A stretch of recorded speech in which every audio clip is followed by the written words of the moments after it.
When Sarah rescued what she believed was an abandoned white kitten, she had no idea it would change her entire life.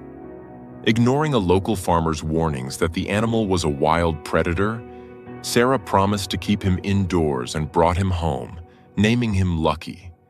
From that moment on, nothing in her life would ever be the same. Lucky wasn't just growing, he was transforming. His paws became massive, his eyes wild, and his predatory instincts dangerously sharp. When he shredded solid oak posts and refused kibble for raw meat, Sarah knew something wasn't right. But the terrifying truth only broke when a seasoned veterinarian saw the animal. He took off his glasses and turned pale. Sarah was about to find out that the animal sleeping in her bed wasn't a house cat at all, and saving his life might cost her everything. Before we start, hit the like button and make sure to subscribe if you haven't, and hit that notification bell so that you won't miss any new stories. The afternoon sun was bright and unforgiving, reflecting off the asphalt of the grocery store parking lot in a way that made the air shimmer.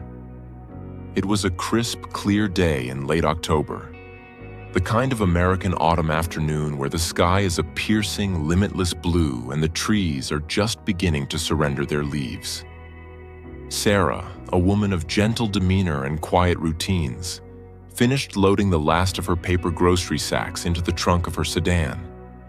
She was looking forward to the drive home, to the quiet of her apartment, and a cup of tea.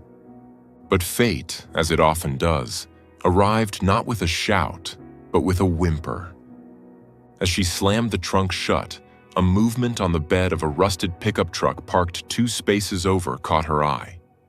It was an old farm truck, caked in the red mud of the county back roads, with a bed full of feed bags and loose straw. There, tucked behind a spare tire, sat a small wire rabbit cage. And inside the cage was a ball of white fluff, pressed so tightly into the corner it looked like a discarded cotton quilt. Sarah hesitated. She wasn't one to pry, but the stillness of the creature bothered her. She stepped closer, shading her eyes against the glare. The creature lifted its head. It was a kitten, or at least it appeared to be. But it was the most striking kitten she had ever seen. Its fur was a blinding, snowy white, thick and plush. But it was the eyes that pinned her to the spot. Wide, terrified, and a blue so pale they looked almost like ice. They weren't the pleading eyes of a domestic stray. They were watchful, intense, and filled with a profound misery that seemed too heavy for such a small body. Just then, the truck's owner returned, swinging a heavy sack of feed over his shoulder.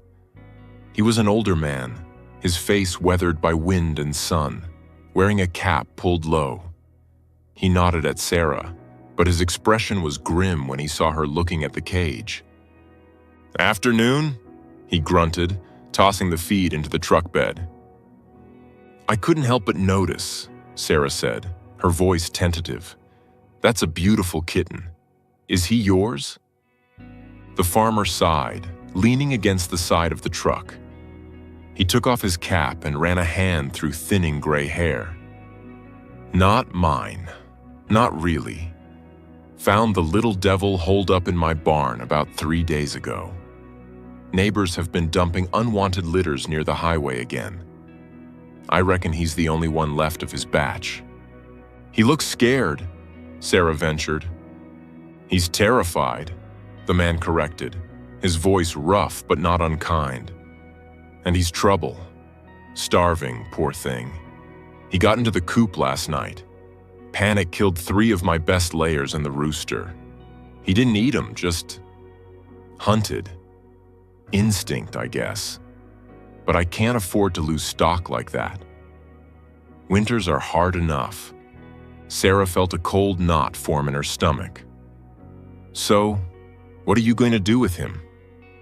The farmer looked at his boots. "Taking him to the vet in town. I can't bring myself to drown a kitten, ma'am. I'm not a cruel man. but I can't keep a chicken killer on the farm.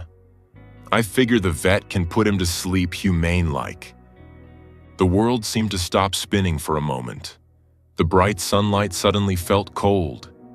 Sarah looked back at the cage. The white kitten blinked, a slow, heavy motion, and let out a sound. Not a mew, but a low, raspy chirp. It was a sound of utter defeat. "No," Sarah said. The word was out before she had even formed the thought. "No, please, don't do that." The farmer looked up, surprised. "Ma'am?" "I'll take him," Sarah said, her voice gaining strength. She reached into her purse. "How much were the chickens worth? I'll pay you for them. Just let me take the cage." The farmer studied her for a long moment, assessing her sincerity. He saw the trembling in her hands and the steel in her jaw.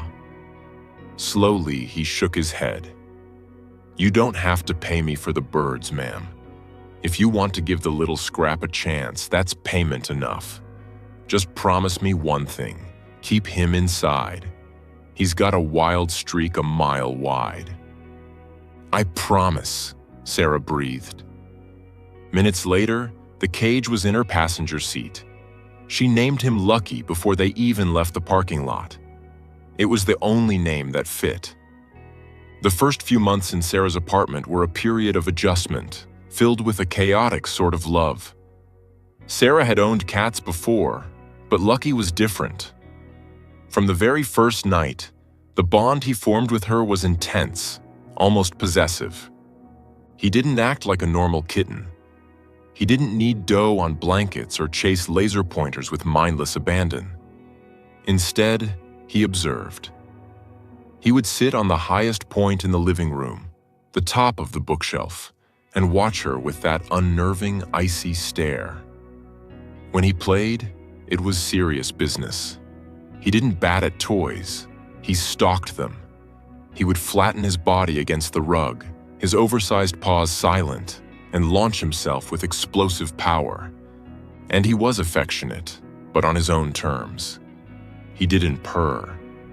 Instead, when he was happy, he produced a deep, rumbling vibration in his chest, like a distant diesel engine idling. He would approach Sarah when she sat on the sofa, butt his heavy head against her chin, and lick her face with a tongue that felt like coarse sandpaper. "You're just a big, weird brute, aren't you?" Sarah would coo, burying her hands in his incredibly dense white fur. He would rumble in response, chewing gently on the sleeve of her hoodie. Her friends found him unsettling. "Look at the size of those paws," a neighbor remarked one afternoon, pulling her hand back after Lucky nipped at her fingers. "And his tail. It's just a nub. Is he a Manx?" "I think he's a mix," Sarah replied, defending him as she always did. "Maybe part Maine Coon?" The farmer said he was a barn cat. But as winter melted into spring, the Maine Coon theory began to hold less water. Lucky was growing, and he wasn't just getting bigger, he was evolving. By 6 months old, he was the size of a medium dog. His shoulders were muscular and roped with tension, moving like pistons beneath his hide. The cute tufts on his ears had elongated into distinct black tassels. His face, once round and kitten-like, had broadened, developing a ruff of fur around the cheeks that gave him the appearance of a Victorian gentleman with mutton chops. But it was the spots that worried Sarah. As his kitten coat shed out, faint, ghostly rosettes began to appear on his white flanks, pale beige markings that looked like shadows cast by leaves. He was becoming destructive, not out of malice, but out of sheer power. He tore through the drywall near the window trying to get at a squirrel outside. He shredded a solid oak scratching post in a week, and his dietary needs were insatiable. He turned his nose up at Kibble, screaming, a blood-curdling, high-pitched yowl, until she fed him raw chicken and beef. Sarah knew deep down that something was amiss, but she loved him. He slept curled against her back every night, a heavy, warm anchor in her lonely life. He was her protector, her shadow. The breaking point came in June. Sarah noticed Lucky was limping slightly on his rear leg. Worried about hip dysplasia, common in large breeds, she coaxed him into a large dog crate. It was a struggle that left her arm scratched and drove him to the veterinary clinic. The waiting room was busy. When Sarah walked in, struggling with the weight of the crate, a hush fell over the room. A golden retriever whimpered and hid behind its owner's legs. A cat in a carrier near the desk began to hiss violently. The receptionist stood up, peering over the counter. "Name?" she asked, then her eyes dropped to the crate. Lucky let out a low, guttural growl that vibrated through the metal bars. "Sarah, I have an appointment for Lucky." The vet tech came out to escort them, but stopped dead in his tracks 3 feet from the crate. He peered through the mesh. "Ma'am," he said, his voice very quiet, "do not open that crate." "He's just scared," Sarah said, feeling defensive. "No, ma'am," the tech said, backing away slowly to grab the doctor. "That is not a domestic cat." When Dr. Henderson, a seasoned vet with 30 years of experience, entered the exam room, he didn't look at the chart. He looked at Lucky, who was sitting calmly now, staring through the bars with those piercing predator eyes. Dr. Henderson exhaled a long breath. "Well," he said, taking off his glasses, "I haven't seen one of these since my days in Wyoming. Sarah, do you know what you have here?" "He's a barn cat mix," Sarah said, though her voice trembled. She knew. In that moment, she finally admitted it to herself. "He is a lynx rufus," the doctor said gently. "A bobcat, and judging by that coat, leucistic, maybe partial albino. That's why he's white. It's a genetic anomaly, extremely rare." Sarah slumped against the exam table. "But he sleeps in my bed. He watches TV with me." "I believe you," Dr. Henderson said, his tone sympathetic but grave. "He's imprinted on you. You raised him from a bottle, likely, or very young. He sees you as his mother. But Sarah, look at those claws. Look at that jaw strength. He is nearing sexual maturity. His hormones are going to kick in, and he is going to become frustrated, territorial, and potentially dangerous. Not because he's mean, but because he is a wild animal living in a box." "I can't give him up," Sarah whispered, tears spilling over. "He's my family. If I send him away, he'll die. He doesn't know how to hunt. He doesn't know to be afraid of cars." "You're right," the vet agreed. "He is non-releasable. If you put him in the woods, he will starve or approach a human for food and be shot. But you cannot keep him in an apartment. It is illegal, and more importantly, it is cruel." The reality of the situation crashed down on Sarah like a landslide. She was in violation of state wildlife laws. The very creature she had saved from death was now facing a life of imprisonment or confiscation. The following weeks were a blur of bureaucracy and heartbreak. Sarah contacted the State Department of Wildlife. She expected to be arrested. Instead, she found a weary but knowledgeable officer named Inspector Miller. Miller came to the apartment. He saw Lucky, who was now pacing the living room, chuffing at the window. Miller didn't condemn her, but he laid out the hard truth. "He's a magnificent animal," Miller said, watching Lucky sniff his boots. "But he needs earth. He needs to climb. He needs to mark territory. You have 2 choices, Sarah. You surrender him to a sanctuary, though most are full up and underfunded, or you become a licensed wildlife custodian." "I'll do it," Sarah said instantly. "I'll get the license." Miller raised an eyebrow. "It's not just a piece of paper. You need a Class 2 wildlife enclosure. We're talking outdoor, secure, heavy-gauge fencing, dig barriers, a double-entry safety system, and a minimum of 800 square feet. You can't do that on a balcony." Sarah looked around her comfortable, safe apartment. It was the only home she had known for a decade. She looked at Lucky, who was currently shredding a cardboard box with joyous intensity, his white fur glowing in the afternoon sun. She didn't hesitate. "Okay, tell me exactly what I need to do." Love makes us do irrational things. For Sarah, it meant liquidating her life. She put the apartment on the market. She sold her furniture. She dipped into her retirement savings. Within 2 months, she had purchased a small, dilapidated foreclosure on 3 acres of land way out in the county, far enough from neighbors to meet zoning laws. She moved into the drafty little house in late summer. The place needed a new roof and the plumbing groaned, but Sarah didn't care. Her focus was entirely on the backyard. She hired a contractor, but when the money began to run low, she fired him and started working herself. She learned how to mix concrete for the footings. She learned how to stretch heavy-gauge chain link. She learned about cantilevers, angled fencing at the top to prevent climbing out. It was grueling work. Her hands were blistered, her back ached constantly, and her bank account was hovering near zero. Every night, she would sit in the unfinished structure with Lucky on a leash, crying into his fur. He seemed to sense the stress. He would rub his cheek against hers, making that deep, throaty rumble, licking the salt from her tears. "I'm trying, Lucky," she would whisper. "I promise, I'm trying." Then came the deadline. Inspector Miller called. He was coming for the final inspection in 10 days. If the enclosure wasn't finished and up to code, Lucky would be seized.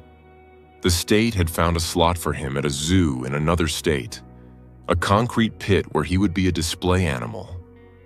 Sarah was desperate. She needed more lumber for the climbing platforms and another roll of heavy fencing for the roof. She was $3,000 short. That night, staring at her phone in the dim light of her kitchen, Sarah did something she terrified her. She asked for help. She wrote a post on a community forum. She didn't beg. She just told the story. She wrote about the farm truck, the kitten in the rabbit cage, the bond they shared, and the desperate race to build him a sanctuary so he wouldn't be taken away. She posted a picture of Lucky, not the scary predator, but the goofy, cross-eyed boy with a bucket stuck on his head and another of him hugging her arm with his massive paws. She hit post and went to sleep, expecting nothing. When she woke up, her phone was buzzing so hard it nearly vibrated off the nightstand. The story had gone viral locally. People were captivated by the white ghost of the county and the woman who gave up everything for him. By noon, a truck from the local lumber yard pulled into her driveway. "Paid for by an anonymous donor," the driver said, unloading stacks of pressure-treated wood. By 1 p.m., 3 guys she had never met showed up with tool belts. "We heard you need a hand with the roofing," one said. "I've got a bobcat of my own, the machine kind, not the cat. We can dig those post holes in an hour." It was a modern-day barn raising. Neighbors brought casseroles. A retired welder fixed the gate latches. Children stood at a safe distance, watching in awe as the massive enclosure took shape. When Inspector Miller pulled up the driveway 10 days later, he stopped his truck and just stared. The enclosure stood tall and proud. It was magnificent.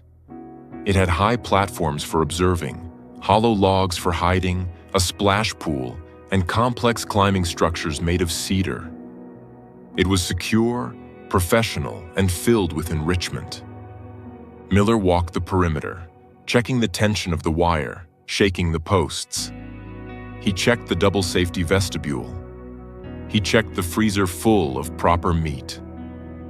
Finally, he turned to Sarah, who was holding her breath, her hands clasped so tight her knuckles were white.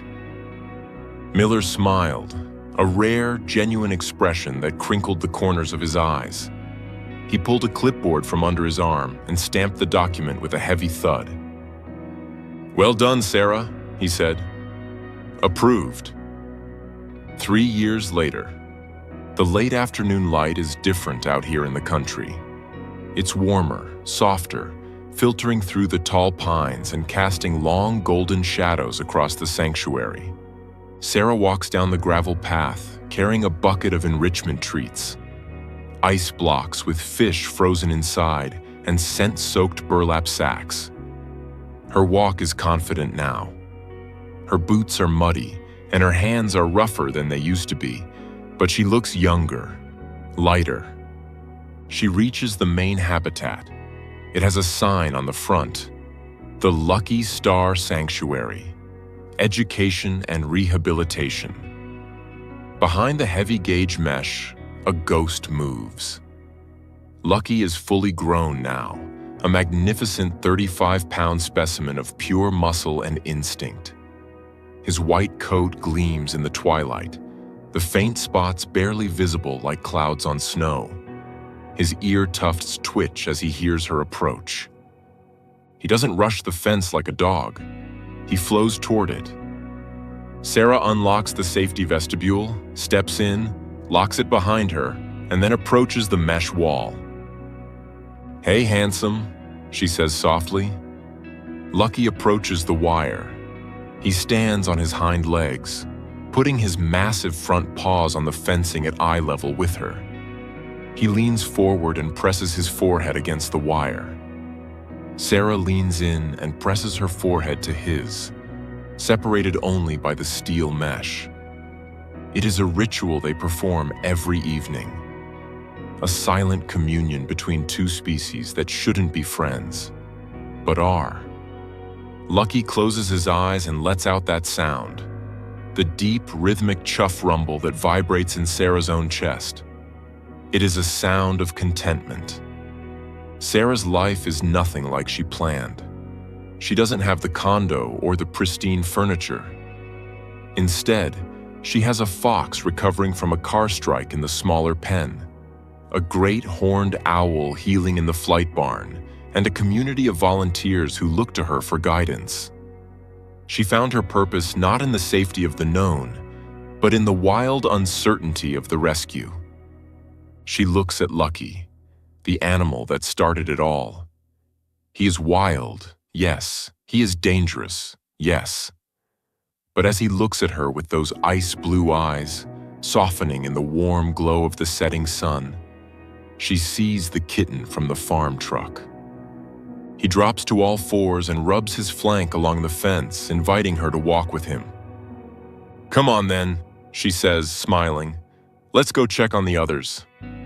As they walk together, separated by a fence but joined by a tether of love that defies logic, the sun dips below the horizon, painting the sky in shades of violet and gold. It is a good life. It is a hard life. But as Sarah listens to the sounds of the night waking up around her, she knows she is exactly where she is meant to be. And Lucky, the ghost cat who wasn't a cat at all, chuffs softly in agreement.